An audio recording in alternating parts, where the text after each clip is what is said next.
What's up, everybody? My name is Demetri Kofinas, and you're listening to Hidden Forces, a podcast that inspires investors, entrepreneurs, and everyday citizens to challenge consensus narratives and learn how to think critically about the systems of power shaping our world.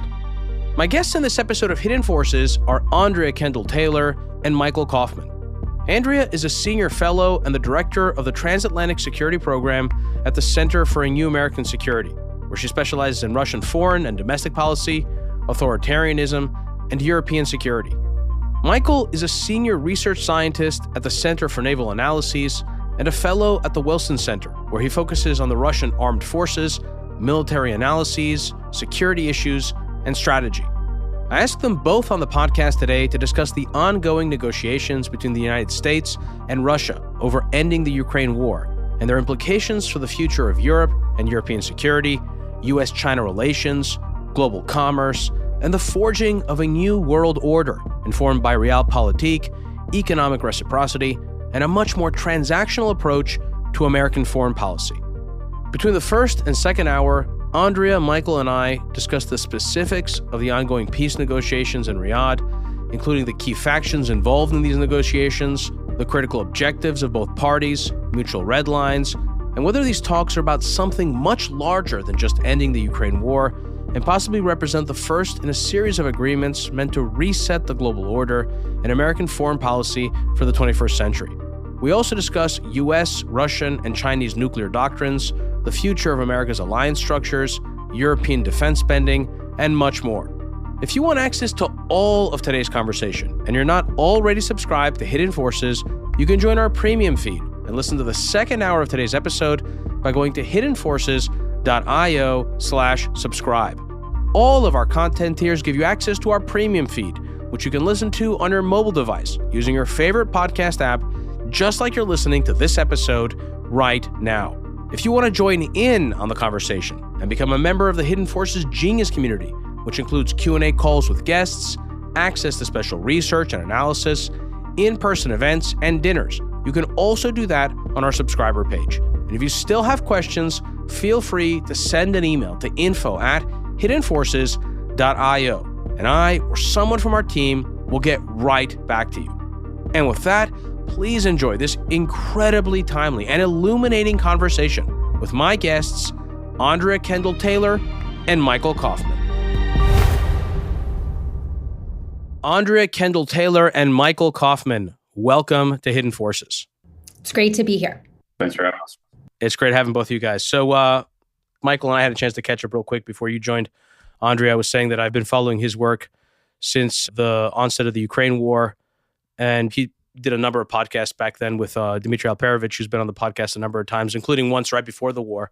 And Andrea, you were introduced to me by John Wolfson, who's been on the podcast also. So we've been in contact over a few years as well. So I'm really glad we were able to do this, guys.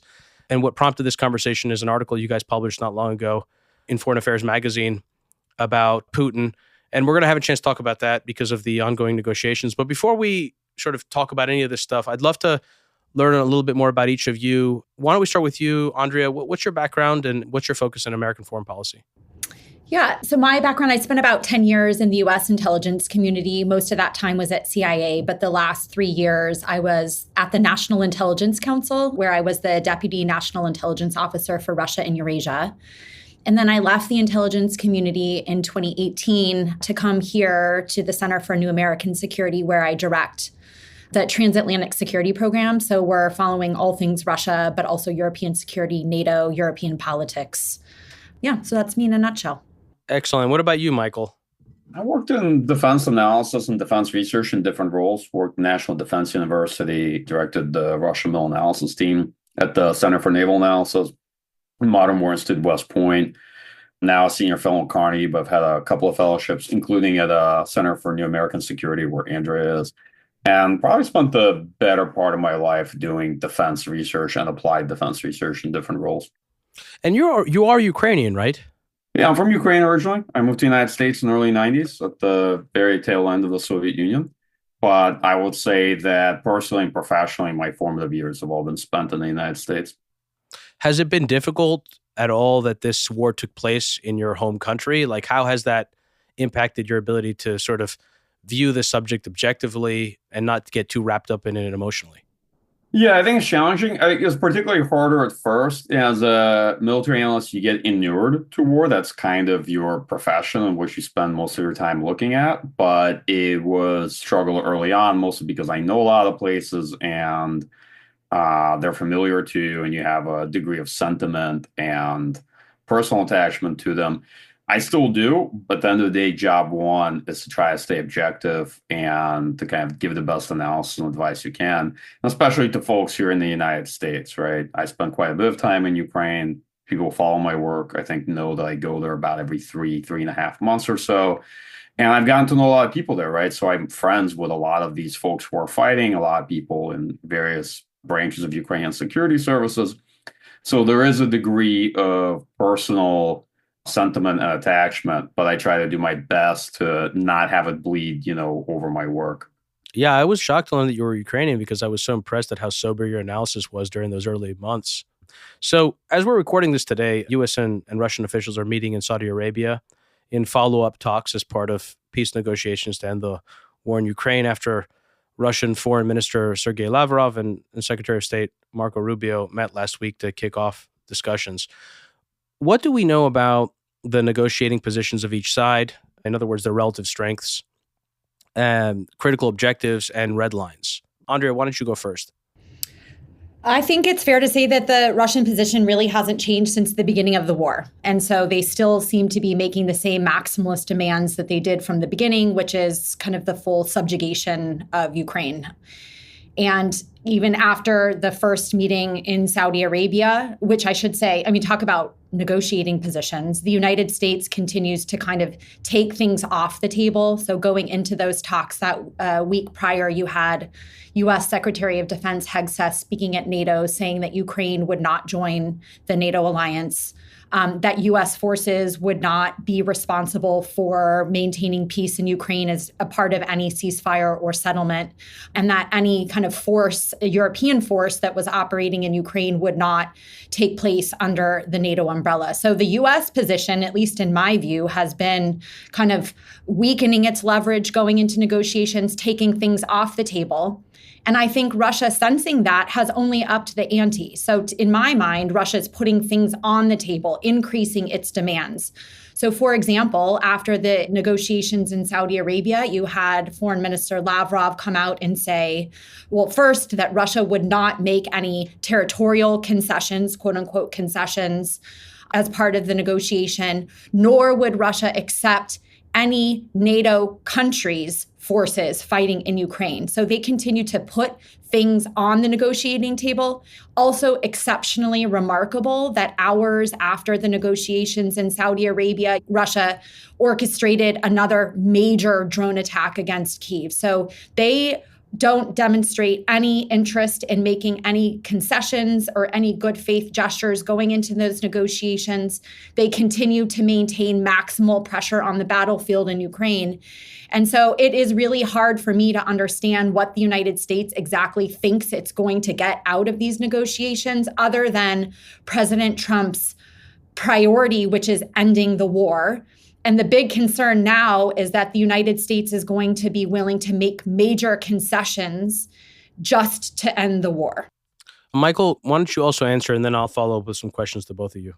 Yeah, sure. So I think it's clear that the Russian side seems to be, at least right now, for the moment, the better prepared side in terms of having clarity of what they want. They're pushing, as a starting point, the Istanbul framework. And if you recall, this is the framework early on negotiations at the beginning of the war that didn't lead to anything. And there they had pretty extensive demands in terms of Ukrainian neutrality, Weimar Republic style set of constraints on the size of Ukrainian armed forces, some specific constraints or inputs they want to Ukrainian domestic politics, language laws, what have you. I think that if that's a starting standpoint, the demonstration is willing to accept and is rather favorable to Russia.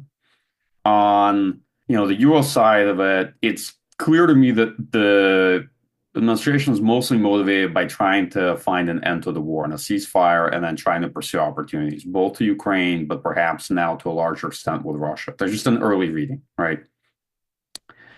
And Russia doesn't just want to get a victory out of this. They also want concessions on European security and some sanctions relief. And if they don't get direct sanctions relief, if they simply get a pullback on enforcement, will be more than sufficient, I think, for their ends. The challenge you have is that the U.S. wants to end the war, right? Russia does not actually want to end the war. In practice, wants a victory. It either wants Ukrainian capitulation, which it can't achieve on the battlefield right now, and simply not making the sort of advances that will lead to Ukrainian capitulation, at least in the near term, or it wants to some extent Western capitulation. By that, I mean major concessions, either on European security, but also bilateral concessions in U.S.-Russia relations, right? And that's what they're angling more towards right now. Why? Well, although Russia's advantage on the battlefield is not decisive, right, they have the initiative and have had it for quite a long period of time in this war. And if you look at the current timelines, there's no obvious reason for why Russia should negotiate a ceasefire, okay? And on top of that, the administration has gone pretty quickly from, at first, announcing kind of a policy slogan of peace through strength to very quickly moving to peace at almost any cost and on the shortest possible timeline, which unfortunately is driving the latter part, right? If you're the motivated party that wants to make a deal and for some reason it's urgent for you to make the fastest deal possible, then even if your hand isn't that weak, it's going to end up being weaker by virtue of the fact that you're the one more motivated to make this agreement. And I think Russians sense that and they see it.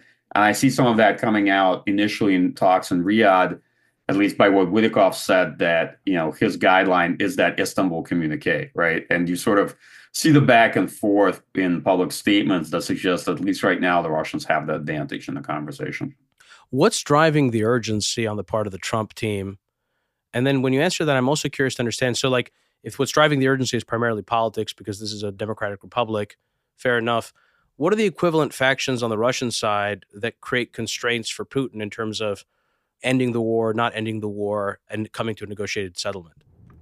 I mean, I think one of the things the president has been really clear about, the U.S. president, is like he wants to put an end to the killing. And that kind of line comes up over and over. He has a hugely inflated number of casualties that he gives, saying millions of people have died in Ukraine, which is obviously not true. But he is very fixated, I think, on ending human killing and suffering. And this is a little bit flippant, but I think people take it seriously, which is he has this fixation on winning the Nobel Peace Prize, that he wants to be a peace president, not a war president.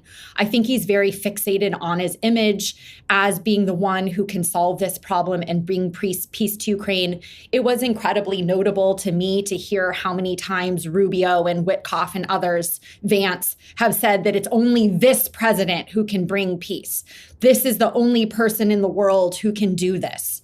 So there is this air of being a peacemaker and so forth. So in my mind, I think that really drives a lot of it. I guess to me, it's hard then to understand exactly what drives the urgency that Mike is talking about, other than every day that passes, there's obviously more casualties.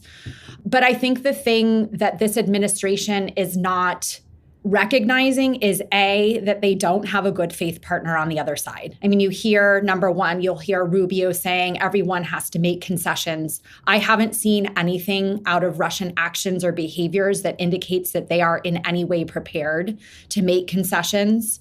And I think the other thing that they're really failing to grasp is that a bad end to this war will only bring future human suffering in the future. It's, an end to the war at any cost is not going to be a durable end to the war. And we will find ourselves back in this predicament in the future. I guess the thing that makes me so concerned is that from Trump's perspective, maybe that's not so bothersome as long as that future hostility doesn't incur under his watch. If it doesn't happen in the next 4 years, then Trump has the luxury of saying, well, it didn't happen on my watch. So that's something that makes me quite worried that, they just want a deal. They want any deal. And as long as they can maintain the peace for the next 4 years, and you don't see a return of Russian aggression against Ukraine under Trump's, then he's willing to kind of wipe his hands of it and walk away and get what he wants. Just one quick follow-up there, Andrea, before we go to Michael. Is that is it also fair to assume that your perspective is that there's not a larger strategic doctrine within the Trump administration in which this negotiations fit? No, I mean, I think that's an excellent point. And to me, I think we're starting to see the contours of what a foreign policy under Trump might look like, which is one that looks to adhere to spheres of influence.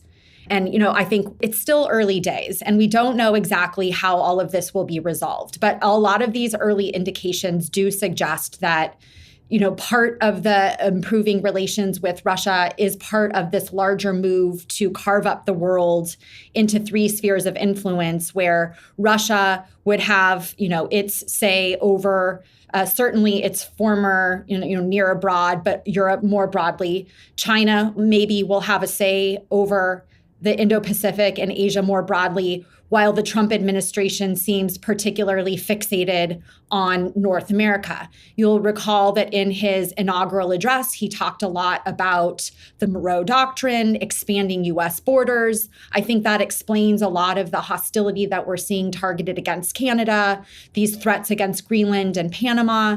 So he does seem to be particularly fixated with expanding U.S. borders, increasing U.S. power and influence within the Western Hemisphere, and perhaps content then to let the other great powers in his understanding of the world have a say and a right and to do as they please over their respective spheres. So, Michael, your turn. The initial question was, what's driving the urgency on the part of the Trump administration? And then I'm curious to understand, what are the factions in Russian society? So, for example, how strong is the faction that views America as an existential threat that must be thwarted at all costs versus another faction that's concerned about the growing dependency on China, that may be more interested in regaining access to Western markets for the long term? So, that's my question. What's driving the urgency in the U.S.? And then what are the factions in Russian society that might be driving urgency or no urgency for Putin? So I think on the U.S. side, Andrea has a very good take on it. I'm trying to think what I could add to her good comments. So you also feel that there isn't a clear strategy within the administration? So I think this administration has a clear outcome they want. What they don't have is a process. And it's actually the reverse of the previous administration, which had a process but no actual outcome. And I see in the Trump administration that they've decided that they want to end the war. I don't think they're fully cognizant of the fact that getting a document with the word ceasefire on it is not an end to the war. And the war is about more than just Russia, Ukraine. It's about Russia trying to relitigate the post-Cold War settlement and a security architecture of Europe. It's a much bigger argument that we are having, right? And that how you end this war has implications for that. Secondarily, though, they don't have a process. Part of that is because they haven't staffed up the administration at all yet. Many of the people you would need in these jobs, in these positions, the sort of supporting cast that you need to actually have a robust process simply aren't there. And a lot of the expertise isn't there either. And many of the mid-level people that have been nominated haven't been confirmed yet, right? So when you get that, you have a very chaotic process with a bunch of folks competing to shape policy, all right, and not much in the way of buffering or interagency or any of this.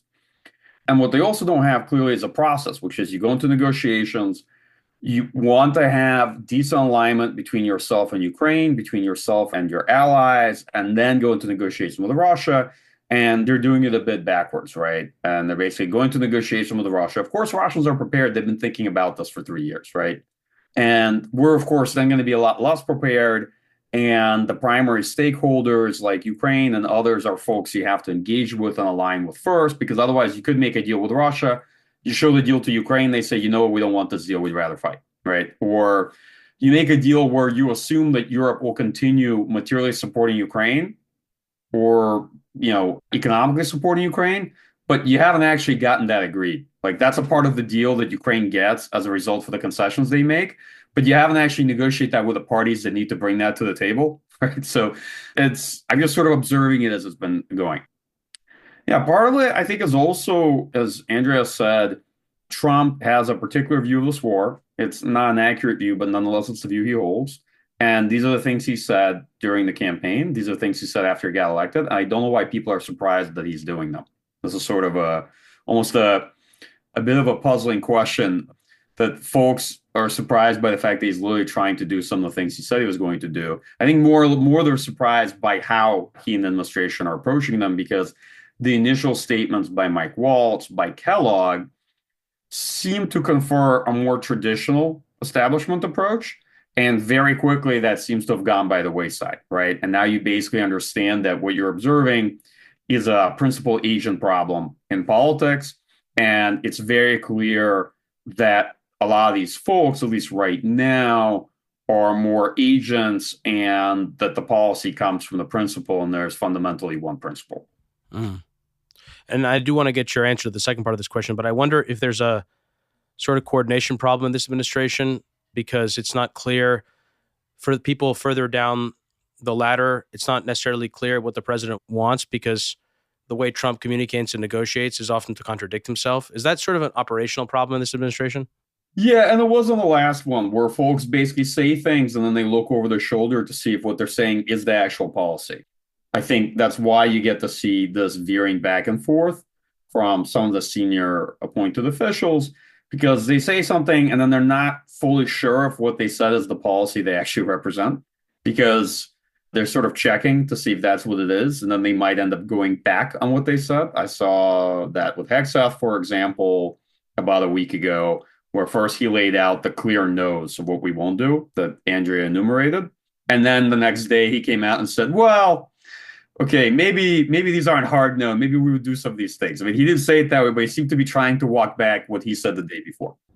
But it's also remarkable, I have to say, to see people who previously held very different views on Russia and their understanding of the Ukraine war now advancing very different policies and statements. So, I mean, this is a whole nother podcast topic, but it is remarkable to see that everyone, I mean, Trump's control over these individuals and their fear of saying anything that might be at odds with the president is very clear. And they have totally changed their views and opinions to conform with this president's view of the world, because I believe their calculus is that if they advance any different views or present different ideas to the president, that they will no longer be in their positions. So that is another pretty remarkable piece of this, to see leaders, and I think at the top of my list would be Secretary of State Rubio, who previously held very different views of Russia and is now not even willing to say that Russia is the aggressor against Ukraine. It's a pretty remarkable turn of events. So I'd love to explore that as well, Andrea. So Mike, the second part of my question was my interest in trying to understand what are the factions that hold power in Russia and how are they exerting influence on Putin such that, in a manner that would have an impact on the course of these negotiations, similar to how, for example, let's say political expediency may be, I'm just using this as an example, on the Trump side, could be driving a sense of urgency. What are the countervailing forces on the Russian side? It's a good question. So we have to keep in mind, first, Russia is a personalist authoritarian regime, right, where Putin's been in charge for a very long time. Job one of regimes of this type is to eliminate any alternatives to themselves. So folks who often think that Putin's somehow endangered or has to worry or stay up at night about what will happen, how he settles this, I don't think that's the case. In terms of factions, the threat, if there is one, is always from the right. It's from people that are further to the right position-wise, rather from anybody to the left. Over the last several years, Putin has eliminated much of what remained of the opposition, exiled the rest, and to be honest, Russian liberal opposition exile spends about half of the time fighting itself rather than the regime. And I don't think it was really that big of a threat to the regime for a long time anyway. So the threat is typically from the inside, and it's usually from populist forces and from the prospect that somebody from within the regime might defect to challenge it down the line, right? But again, systems like that do very, very good job at eliminating alternatives. That's how Putin stayed in power so long. I think the challenge for him, at least from my point of view, isn't so much that there are any pressures to end the war in Russia. There aren't. He does not have to mobilize the population.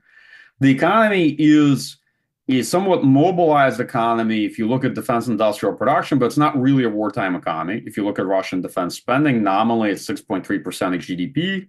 In practice, it might be 8.5%. This is a small fraction of what the Soviet Union spent on defense in peacetime. Okay, it's a manageable level of defense spending. They are mostly contracting personnel. They don't actually need mobilization again because they are getting enough recruits on a monthly basis. So it's a war that you only have to fight in if you chose to take money to fight in, right? And that's what people do. But they are not seen as kind of politically relevant casualties. And it's not like young people are being pulled from Russian society to go fight in this war. The way a war would become unpopular if you were taking 18-year-olds over the course of 3 years, right? And sacrificing them for this war of choice and imperial ambition. Okay, so from my point of view, the pressures there are low. On the economic side, the pressures are growing because Russia's having a hard time managing or at least balancing between different parts of an economic equation, at least from macroeconomic point of view, that they can't square very well. They can muddle through for a while, but there the pressure is growing. What I don't know is how that is perceived by Putin and the Russian leadership, right? There's what the objective facts are, and those deeply fascinating and very important for analysts to look at. The question is, what do decision makers make of them? Okay, because that's the more important question. And it's not easy to get in their heads. I think that Putin probably thinks that he has time, at least through 2025. And so he is not motivated necessarily to end the war now. And it's not urgent for him. It's much more urgent for us, for artificial reasons, and for Ukraine. Now, for Ukraine, I do think that the need to make a deal ideally this year is real. Not necessarily a bad deal, but nonetheless, if you look at who has more time right now, it probably favors Russia a bit. Lastly, the way I would pose the question, Demetri, right now, not so much what are the big pressures on Putin. There are some pressures. There are military constraints. There are economic constraints. Sure. And so if Russia's not winning decisively by middle of this year, their negotiating position actually begins to grow a bit weaker, certainly relative to their maximalist demands, right? To me, the question is much more, what does he want? Because he does not want to end this war without a victory. It's quite clear. And here we should go back to how this war began.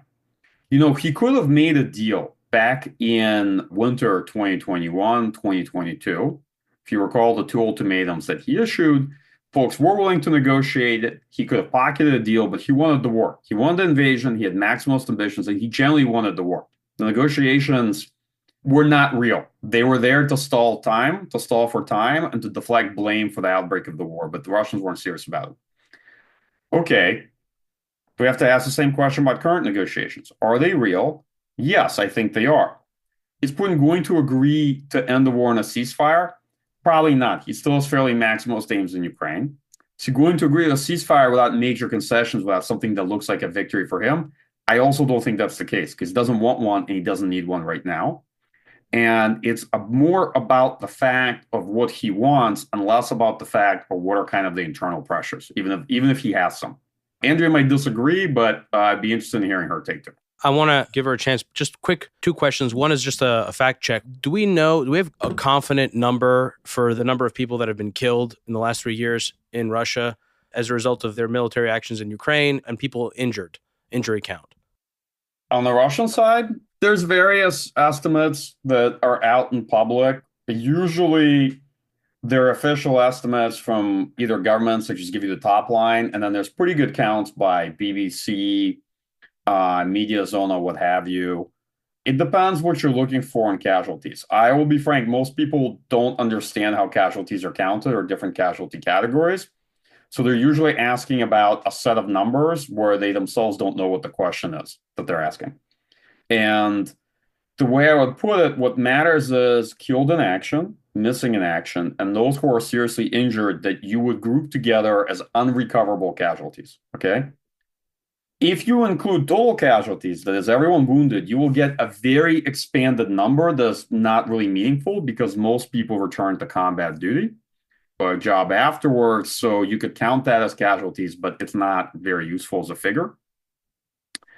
So the big number that's out there on total casualties, maybe 800,000, that's not a useful figure to me. I think killed in action, I tend to be very conservative. So back of the knee calculations using open source numbers that BBC has done, basically looking at the confirmed deaths on the Russian side, maybe somewhere between 180, 220,000 killed in action, and maybe that number a bit greater than that of seriously injured. So you're probably looking at 500,000 as a fair estimate. So I'm not a military analyst or a military historian. That seems like a huge number. And not only does it seem like a huge number, but it seems like a number that would cause, popular discontent. So what explains the fact that so many people have either been killed in action or significantly injured such that they couldn't return to the battlefield, and it hasn't resulted in a big backlash against Putin? And it hasn't created an urgency to end the war. That's what I'm really getting at, right? Like, it seems, objectively speaking, that the costs to the Russian society and to the Russian economy have been much greater than what the cost to America. It's an interesting question because I think one of the key lines of analysis about Putin and Putin's Russia is that he is not tolerant of casualties. This when people were debating whether or not Putin was going to actually invade Ukraine, one of the things that you would hear is that, he has an aversion to casualties. He would be worried about the domestic instability that it would create. And people would kind of look back to Afghanistan as kind of the key rationale when that became a major factor. And historically, you had civil society groups inside Russia. What is the group, Mike? Mothers of Soldiers. But that was a major kind of mobilizing organization, deep networks inside Russia. So it is, I think, one of the things that analysts on Russia got very wrong is that Putin turned out to be much more tolerant and resilient to casualties. And one good explanation for that, there's actually some good political science research that talks about this dynamic. So of all authoritarian regimes, it's the personalist regimes, as Mike talked about, Putin being a highly personalized leader, that are the most resilient to casualties, because by and large, these leaders can ensure that casualties are taking place in the least politically important groups in society. And that's been the story of Russia. It's been soldiers from the regions of lower socioeconomic groups, not ethnically Russian. So he's ensured that the politically most important Russians have not really been affected as directly by the war. And so he could kind of pass the costs off to these groups that wouldn't be the most prone to organize, mobilize, and be disaffected by the casualties. The other thing that Putin has done is to pay very large sums of money. The cost, and Mike can give the latest figures of how much soldiers are being paid to enter into the war, how much soldiers receive now, what families receive when you have sons that are killed in action. It has been a big wealth transfer mechanism where kind of the most kind of disadvantaged segments of Russian society have now seen very significant economic payoffs and benefits because of their service and oftentimes loss in the war. And I think, as Mike said, early on in the war, it's always been a repressive regime, but they significantly ramped up repression against civil society organizations, Memorial, these mothers organizations. They've really been shut down and made it much harder for society to mobilize. So all of those factors, I think, have led to the resiliency and kind of the immunity that Putin has demonstrated to these high casualty numbers. Let me jump in here as well and give a couple of answers based on the numbers. So first, when we look at the group composition, we find that Russia defrayed a lot of its casualties first onto convicts, which are a notable percentage of the total losses, particularly in some of the bloodier battles in 2023. But assault groups comprised of Storm Z, convict units are a notable percentage, right? So these people signed up and volunteered from the prisons. Second, starting from the original invasion, a significant percentage of the Russian invasion force and of the losses in 2022 were comprised of LDNR, the occupied regions in Ukraine, Luhansk Donetsk People's Republic. These are people that also took significant casualties, particularly in the first year of the war, okay? In the last year and a half, the casualties have grown amongst the contract set of Russians who have signed contracts, right? But if you look at probably the overall pool of casualties, you'll see that really you have a couple of big categories. You have the politically relevant casualties amongst the initial invasion force, the young soldiers and officers who were killed early on in the war, okay? But then you quickly begin to see the casualties offset by LDNR and then by convicts. Then you see, again, politically sensitive casualties following the partial mobilization, where they've got about 300,000, 310,000 men. But then those quickly got replaced by contract personnel and by convicts used in 23 through 24. Okay. And those individuals are those who signed up to fight for money. And actually, quite a few families, as you can tell from, let's say, a lot of open source information and not open source intercepts, encourages people to fight and even encourage them to sign up for assault groups where they carry the risk of being killed, but the payout's even much higher, right? On top of the bonuses. Money works, and so these people sign up and they take these bonuses. Lastly, so this kind of casualty composition to kind of give a bit of greater fidelity, I think, to what Andrea was saying, that yes, these are not politically significant groups and they're not seen as politically significant, or at least they're not generating pressure from the public for Putin to end the war. Because the average age group of Russian casualties, as we can tell, is around 35, 36. This is not a young person's war. And on the Ukrainian side, it's higher. It's in your 40s, right? So if it was 18-year-olds and 19-year-olds, yeah, you probably see a lot more mothers out there on the streets, right? But when your average age is mid to late 30s, then it's a bit of a different story. Okay, and second part, this is going to be a bit cold-blooded of me to say, but look, on the one hand, these casualties for Russia are greater than all the casualties that Russia has taken in different wars since World War II, right? If we look at different interventions, whether it's 1956, whether it's late 60s, whether it's Afghanistan or the post-Soviet kind of wars of succession, as I like to call them, that's true. However, on the other hand, these casualties are basically one battle in World War II or World War I. And realistically, for a 3-year large-scale conventional war between a country with a population of 145 million people and a country that started with a population around 37 million people, these casualties are quite significant, but they're not that great. They're not as great as they sound. What's notable is that this is a war between two postmodern societies, right? So on the one hand, we can't overly extrapolate from casualties in World War II because the nature of societies was different back then. They were much more casualty tolerant. The birth rates were very different. You could lose a lot more people when the average agrarian household had, 6, 7 kids, right? This is also what gets into the manpower motivation issue. It's very different when you're dealing with two countries that actually have terrible demographic structures. Russia's is bad and Ukraine's is worse. And neither country actually has the family structure to replace the kind of losses, particularly amongst young people, that countries would have in the mid-20th century. It's important to remember these differences as well in context. So the casualties are significant. They're not as much among young people. They are notable because they are taking place within two postmodern societies that don't have a high birth rate and have terrible demographics.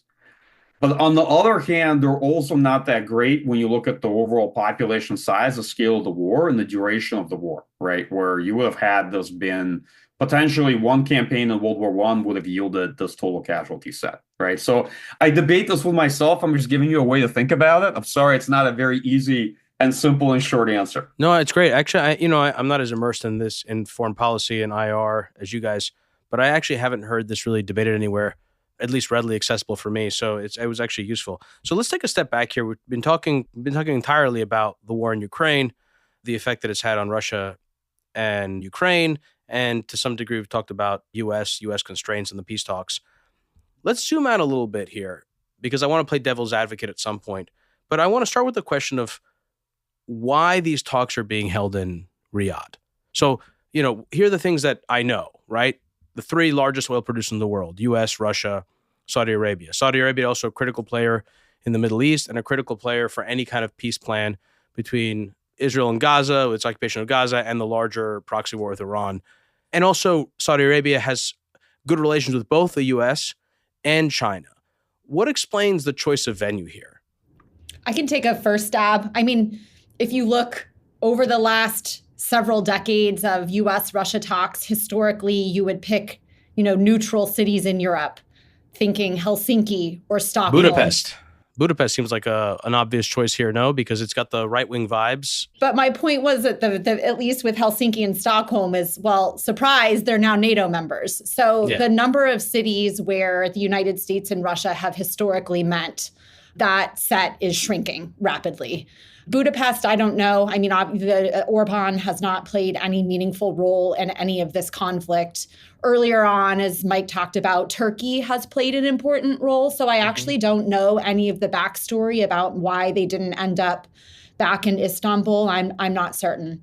So I don't know. It would be fascinating to know more, and maybe Mike does. But other than to point out the things that you just said, and obviously both Putin and Trump have historically good relations with the Saudis.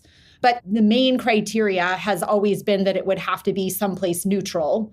And there's kind of a relatively short list of countries now that I think that meet that criteria.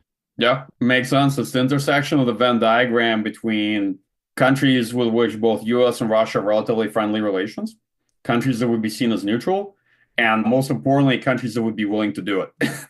Right? So when you look at those three circles, you get a lot in the middle. That part makes sense to me. So this goes back to the question of what is the strategy? Is there a strategy? What is that strategy, if there is one? And I do wonder, it's easy to be critical, and I have been, of Trump and the way that he sort of gesticulates. But I wonder, if I were to take a devil's advocate point of view, if it's maybe possible that he's working on a larger strategic deal here. And is there any daylight? So let's just examine it from the Russian perspective. Obviously, this is not an ideal situation that they're in. They've become very dependent on their relationship to China. Is there any sort of daylight there or opportunity to cleave the Russians away from the Chinese, if not sort of bring them back into the Western fold anytime soon? At the very least, decrease their dependencies on China in such a way that actually advances U.S. strategic aims in the Pacific? So this is the question that is debated over and over again. And I'm highly skeptical that the reason for this outreach to the Russians has anything to do with trying to peel the Russians away from the Chinese. And I think, we talked about some of Trump's motivations about ending the war, about the Nobel Peace Prize. But I also think that there's just the plain fact that he has an affinity for strongmen, and Putin has been, at the top of that buddy wish list for a very long time. I think he is highly jealous of the power and influence that Putin wields within Russia's political system, and he aspires to something similar for himself. So I think part of the background of this is that there's this natural affinity. And I have to say, I can't play devil's advocate on this one. I think it is so egregious the way that he has shifted U.S. policy towards Russia on a dime. And kind of just thinking just yesterday in the UN Security Council to commemorate the 3-year mark of the Ukraine war, Ukraine and the Europeans introduced a resolution to condemn Russia's invasion and call on Russia to withdraw its forces from Ukraine. What did the United States do? We voted against the resolution, voting with Russia and a group of pariahs, basically. So I think North Korea, Syria, Central African Republic, Eritrea. So that tells you, in my view, how far the United States has come and how detrimental this is to our standing and our influence in the rest of the world. And so in terms of is there a larger deal at play? I mean, I think if there is one, I go back to my previous point about spheres of influence, and that there is this belief that might makes right, that the strong should be able to do as they please. I think that's what Trump wants for his role in the Western Hemisphere. If Canada should be a 51st state, great. We should have access to Greenland, sure, why not? If we are the most powerful state, we should be able to do what we want. If it's the Gulf of Mexico, nope, it's the Gulf of America.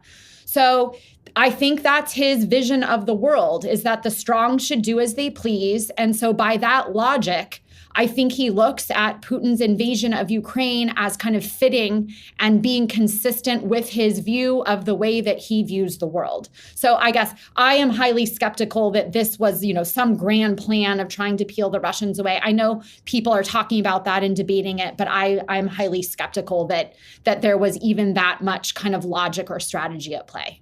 Let me just follow up on that to you, Andrea, and then we can go to Michael. Again, playing the devil's advocate here.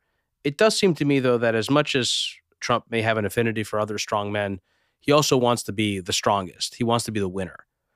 And it's a curious decision to vote against the resolution to condemn Russia's invasion of Ukraine, though it perhaps makes more sense if you think that that's a public signaling. Something's being signaled there for public consumption, but that in private, other conversations are happening. And that, just to be clear, you just don't buy that. You don't think that's really possible.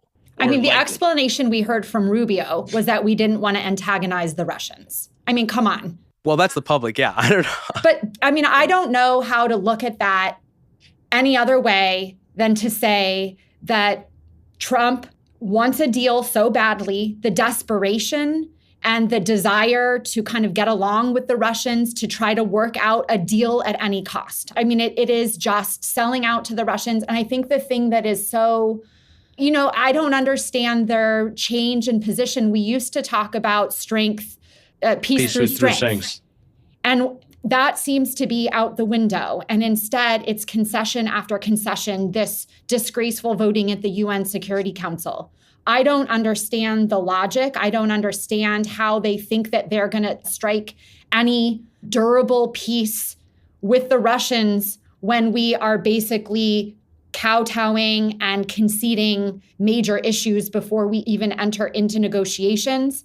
And if we do end up with some sort of agreement in which Russia has pocketed so many concessions, I mean, I think to get back to the foreign affairs piece, the point that Mike and I make in the piece is that Russia will pocket those concessions and strengthen its position for future aggression against Ukraine and the wider West. Yeah, no, I mean, it is curious. It's curious why Trump attacked Ukraine and Zelensky ahead of these talks. One theory I had, but I think Mike already threw cold water on it, is that this might be some way for Trump to create space to maneuver politically for Putin if, sort of more hawkish factions on his right were putting pressure on him. I think you're ascribing way too much strategy and intent. I mean, really what I think, and you've heard this from senior U.S. officials, is that he didn't like the way that Zelensky corrected him and has taken a harder stance. I mean, I think it's that petty and personal. And I think he felt the need to be the strong, decisive leader and try to put Zelensky back in his box. And that's the way that he did it. I don't think there was any grand play other than he didn't like it. He didn't want to be talked to that way. And so, he went on the attack. And then he has to double down and he gets stuck in these positions. And it gets hard. If you're a strong, decisive leader, it gets hard to change course once you've gone down that path. Mike, do you have anything you wanted to add to that? And then I'll move us to the second hour. Yeah, I would say that so far, I think Trump's approach is not geostrategic and not really thinking in that way. It's much more transactional and economically oriented. And when I see Russia's effectively seized on that and it's bidding, proposing economic deals, resource trades, a lot of these are very unrealistic because companies are not going to return to Russia and not going to rush to return to Russia. Mike, remind listeners too who was present in Riyadh. So it was obviously the head of the Russian Direct Investment Bank, which is like a clear signal of the way that the Russians are approaching the administration. Yeah, they're pitching them business deals, right? And they're basically trying to, in their mind, outbid Ukraine by offering greater opportunities. And they're also trying to position U.S. sanctions against Russia as a big opportunity cost for us, which it isn't. Even before those sanctions, if I showed you the net volume of trade between U.S. and Russia was tiny, although it had some critical material categories in there, like titanium, whatnot, things that are important to certain industries. But nonetheless, it was incredibly small. It was Europe that had the principal balance of trade with Russia, not us, right? And there isn't like a rush to the door of companies just trying to get back into Russia. I'm sorry, you're not going to see this. So to me, Trump's approach is much more looking for wins right now and things that can be declared as wins rather than big picture strategy. I also think your question about Russia and China just isn't the way they are thinking about it, and it wouldn't work anyway. When you're saying they're thinking about it, who is they? Russia? Trump administration. That is, I don't think they're trying to pull Russia away from China. I don't think that would work. And I've been very clear publicly on it that I think this is magical thinking. It's a misreading of Cold War history, and I'm happy to get into why. But it's the sort of thing that briefs well and policy wonks can talk about and raise in articles, but doesn't work in practice from my point of view. It's just not feasible. But I don't think they're trying to do that either. I think that from what I've seen is that Trump does have some guiding views, right, and preferences. And the way I might summarize them, and I'm no expert on the Trump administration, but it's great power politics over alliance bloc politics, right? It's trying to end wars that he thinks are bad for everyone economically, right? Even if he doesn't have the correct perception of who started the war, why the war took place, or what the consequences are for ending it, he's sort of prioritizing ending it in some way, shape, or form. And it's pursuing more naked self-interest that is interest over values, over traditional allies. Maybe if we are trying to frame it more intellectually, the kind of old Lord Palmerston quote of there are no permanent enemies and no permanent friends, there's only permanent interests, right? But I do find a lot of conversation we end up having on Trump administration is usually folks observing that someone's put a hole in the wall and they're trying to draw a target around it after the fact. And it's like post hoc strategery and rationalization of what's taken place. So I'm always wary of that approach. And last point, on just a little tidbit on my previous answers regarding casualties, I hope everybody who heard that discussion understood that that's a dart being thrown at a wall by me and not stats that you should go to the bank with. So caveat emptor, please don't take that as Mike Kofman gave a hard estimate on what the Russian casualties are. There's a pretty big cone of uncertainty on that. Yeah, thanks for that, Mike. So guys, I'm going to move to the second hour. Here are the three things I'd like to hit on during that time. One is nuclear doctrines, Russian nuclear doctrine, U.S. nuclear doctrine. Also, we know China has been investing in building up their nuclear weapons arsenal. I'm also curious, even though it's clear that neither of you really think there's any kind of larger strategic approach going on here of any note, I still wonder whether we're going to see one come out of not necessarily these talks, but in the next 4 years. And so it's another way of asking, like, are we witnessing both a new approach to foreign policy coming out of Washington that's going to endure across administrations? What is that going to be? And what sort of world order will that inform? Is this going to be something more like realpolitik in the 21st century? And also, I want to have a conversation about European security and the future of Europe, because it seems like, I think the one thing we can all agree on is that Europe has a lot of problems. For anyone new to the program, Hidden Forces is listener supported. We don't accept advertisers or commercial sponsors. The entire show is funded from top to bottom by listeners like you. If you want access to the second hour of today's conversation with Mike and Andrea, head over to hiddenforces.io/subscribe and sign up to one of our 3 content tiers. All subscribers gain access to our premium feed, which you can use to listen to the rest of today's conversation on your mobile device using your favorite podcast app, just like you're listening to this episode right now. Guys, stick around. We'll go with the rest of our conversation onto the premium feed. If you want to listen in on the rest of today's conversation, head over to hiddenforces.io/subscribe and join our premium feed. If you want to join in on the conversation and become a member of the Hidden Forces Genius community, you can also do that through our subscriber page.